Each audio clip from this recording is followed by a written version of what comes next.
कर्मयोग का सार यही है, अपने कर्म को गुरु अर्पण कर दो, फिर परिणाम की चिंता स्वतः मिट जाती है।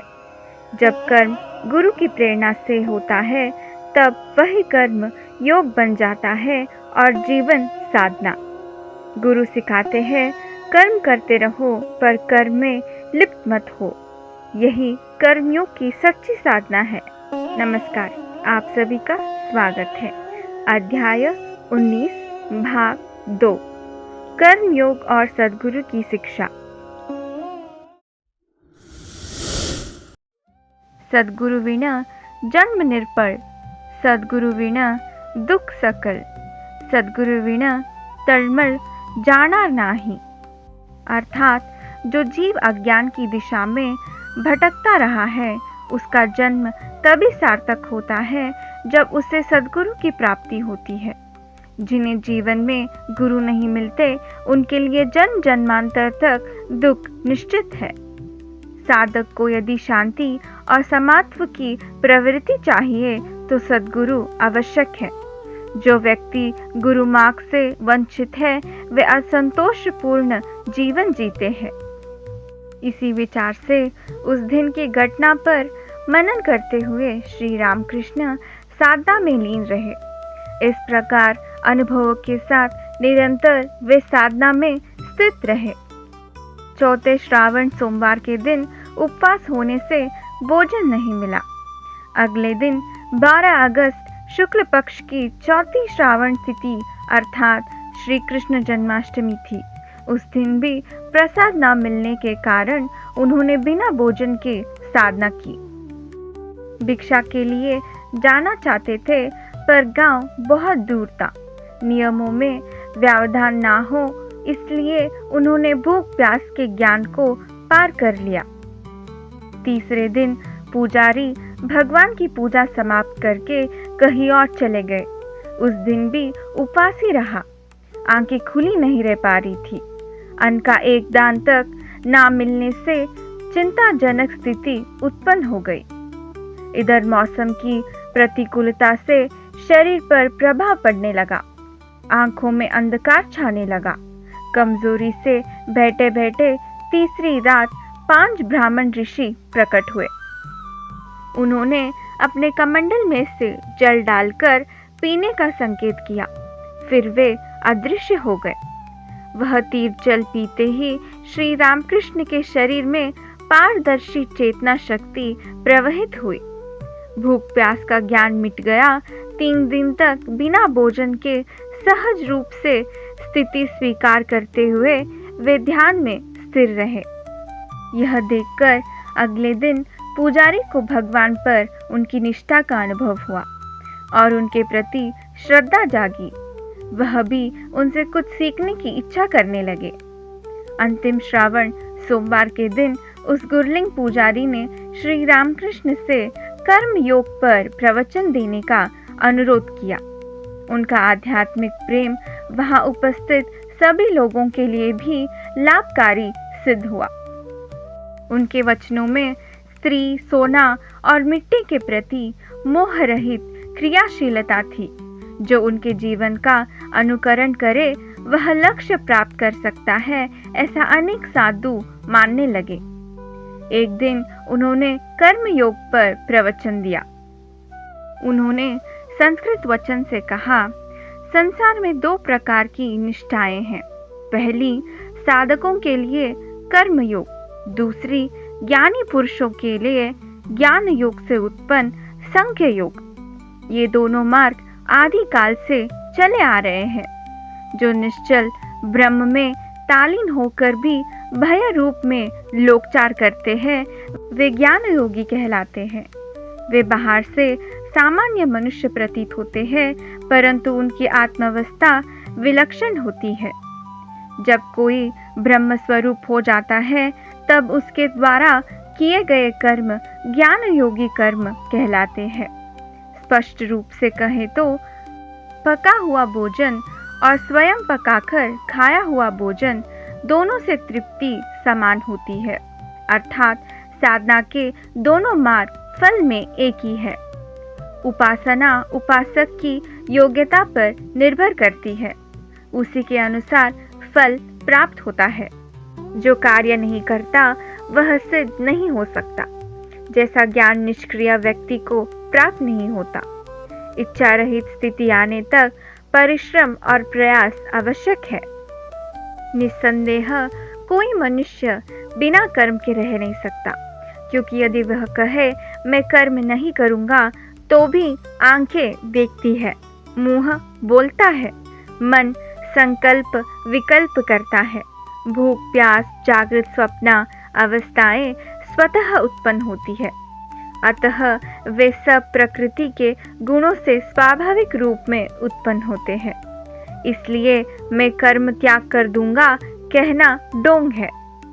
जो कर्मातीत होने का अभिनय करते हैं वे वस्तुतः दरिद्र के समान है। कर्म ना करने के श्रेष्ठ कर्म करना ही है, क्योंकि शरीर का मोह स्वाभाविक है। वेद विरोधी आचरण क्यों करना? काल के अनुसार निस्वार्थ बुद्धि से कर्म करे तो संसार बंधन से मुक्ति मिलती है। राजा जनक राज्य चलाते हुए भी ब्रह्म स्थिति में स्थित थे। लोक में श्रेष्ठ जनों का आचरण ही धर्म कहलाता है। अतः साधु संतों को धर्माचरण विशेष रूप से करना चाहिए, क्योंकि सामान्य लोग उनका अनुकरण करते हैं। इसलिए कोई भी कर्म भ्रष्ट ना हो। प्रकृति के गुणों से उत्पन्न होकर अच्छे बुरे कर्म होते रहते हैं, परंतु कर्म के प्रति कर्तव्य भाव नहीं रखना चाहिए। जैसे पतंगा दीपक को आलिंगन करता है और उसी से उसकी मृत्यु होती है, वैसे विषयों में आसक्ति आत्मघातक होती है। सभी प्राणी अपने स्वभाव के अनुसार कर्म करते हैं। स्वधर्म ही परलोक का सच्चा मित्र है। जब कर्म को परमात्मा के लिए जानकर किया जाता है तब वह कर्म योग को प्राप्त करता है। इसी प्रकार कई दिनों तक श्री रामकृष्ण ने कर्म योग का रहस्य समझाया।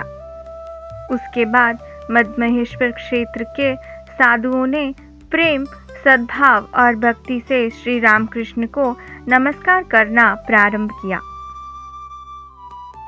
श्रावण समाप्त होने के अगले सप्ताह में वे फिर से उकीमठ की ओर लौट चले। रास्ते में चलते हुए वे गौंदर गांव के पास से गुजर रहे थे। समय शाम के लगभग 5:30 बजे का था। ऊपर से तेज बारिश हो रही थी और अंधेरा होने में बस कुछ ही पल बाकी थे। नदी का प्रवाह तीव्र गति से बह रहा था। नदी के तट पर केवल 3 मछुआरे ही दिखाई दे रहे थे। उनके अलावा वातावरण पूरी तरह सुनसान था। वहां पुल को पार किए बिना आगे का मार्ग नहीं था, क्योंकि पहाड़ी के पीछे से जाने वाला रास्ता बहुत लंबा था। समय की कमी के कारण उस पुल से होकर जाना आवश्यक था, परंतु वह पुल गिर चुका था। उसके अवशेष पानी में डूबे हुए थे। अब नदी पार करने के लिए क्या किया जाए, यह सोचते हुए ही उन्होंने देखा कि एच आकार का लगभग 200 फुट लंबा एक मजबूत गार्डर यानी लोह पट्टा दिखाई दिया। उन्होंने मन में सोचा, जीवन तो एक ना एक दिन समाप्त होना ही है। यदि आज ही वह समय आ गया तो सोचने से क्या लाभ। और उन्होंने मन ही मन कहा, त्वमेव शरणं गच्छ सर्वभावेन भारत, अर्थात हे भारत, तू सर्वभाव से उसी परमात्मा की शरण में जा। उन्होंने पूर्ण भाव से भगवान की शरण ली। गुरु का जयकार करते हुए उन्होंने गार्डर पर पैर रखा। घुटनों के बल झुककर शरीर को आगे बढ़ाते हुए एक हाथ से गार्डर के नीचे पकड़कर दूसरे हाथ में कमंडल लेकर रेंगते रेंगते आगे बढ़ने लगे। लगभग 75 फुट पार कर चुके थे कि चक्कर आने लगे, क्योंकि पुल बहुत ऊंचा था और नीचे बहती तेज नदी की लहरें शरीर को अपनी ओर खींचने जैसी प्रतीत हो रही थी। ऐसे में ऊपर से मूसलाधार वर्षा जारी थी।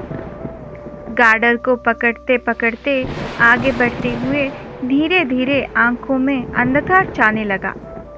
धीरे चले ऐसा सोचा, पर तब तक संध्या हो चुकी थी और सूर्य अस्त हो गया। अनुतपे करावा त्याग अथवा करणे भक्ति योग। भक्ति करते समय त्याग उत्पन्न होता है। यह त्याग यदि अनुताप यानी पश्चाताप से दृढ़ हो जाए तो वह सीधा परमात्मा तक पहुंचा देता है। इस गंभीर प्रसंग में उस वेदना का अनुताप जीवन को असह्य बना रहा था। फिर भी पुरुषार्थ और साहस के साथ वे घुटने के बल पर रेंगते हुए गार्डर पर आगे बढ़ते रहे। लगभग 105 फुट पार कर चुके थे कि हाथ फिसल गया और नीचे चला गया। उसी के साथ शरीर का पीछे का झोला भी खिसक गया और घुटना सरक गया। छाती का भाग गार्डर से टकराया, जिसे शरीर काम फूटा और दर्द से तड़पने लगा। जन्म दुःखाचा अंकुर, जन्म शोकाचा सागर, जन्म भयाचा डोंगर, चढ़े ना ऐसा। अर्थात आत्मा के प्रतिबिंब में अविद्या का आवरण होने से जीवन अपने शरीर को ही मैं मान लेता है। यही दुख का अंकुर यानी बीज फूटने का कारण बनता है।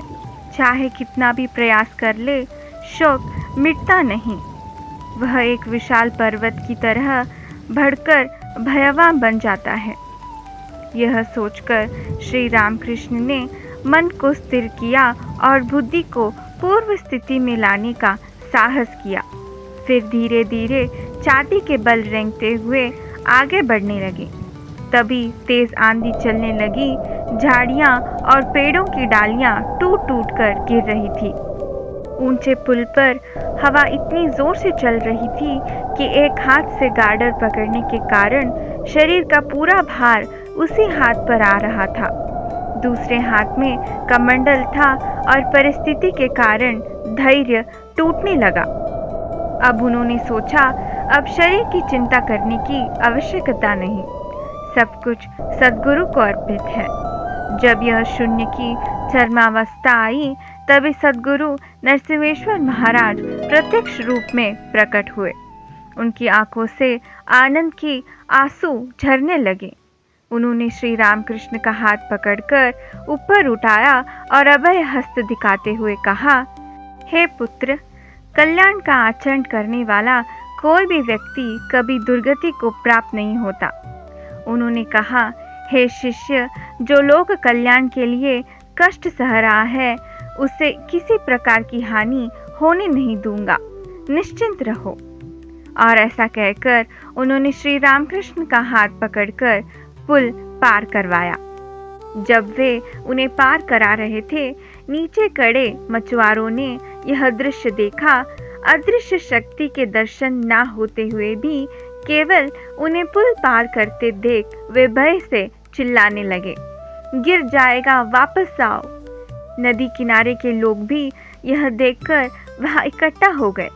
उस समय सूक्ष्म शक्ति मौन तोड़कर नरसिंहेश्वर महाराज के रूप में प्रकट हुई और भक्ति के बीज की रक्षा की। यह सब दृश्य देखने वाले लोग श्री रामकृष्ण के पुल पार करते ही दौड़कर उनके पास आए और सब ने प्रणाम किया। उसमें से एक ने कहा, इतने वर्षों में पहली बार हमने ऐसा वीर साधु देखा है। दूसरे ने कहा, जो मृत्यु से नहीं डरता वह महायोगी है। सब लोग भयभीत थे, उनकी आंखों में आंसू थे। तभी पास के लक्ष्मी देवी मंदिर के पुजारी ने सबको हटाया। उन्होंने श्री रामकृष्ण को एक ग्लास पानी दिया।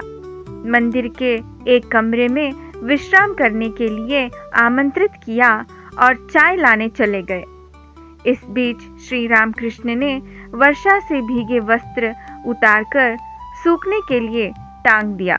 पुजारी जब चाय लेकर लौटे तब उनकी आंखों में भी आंसू थे। उस रात श्री रामकृष्ण ने लक्ष्मी मंदिर में ही विश्राम किया। अगले दिन जब वे वहां से प्रस्थान करने लगे, तो पुजारी ने आत्मीयता से नमस्कार कर उन्हें विदा किया। पहले जब वे मद्महेश्वर की यात्रा पर जा रहे थे तब उन्होंने एक पेड़ के नीचे अपना सामान छुपा रखा था। अब लौटते समय जब उसी स्थान पर पहुंचे तो सब कुछ वैसा ही पाया जैसा छोड़कर गए थे। कुछ भी बदला नहीं था। यह देखकर उन्होंने मन ही मन कहा, क्या ये गुरु की महिमा नहीं है? ऐसा सोचते हुए गुरु को स्मरण करते हुए वे उखीमठ पहुंचे।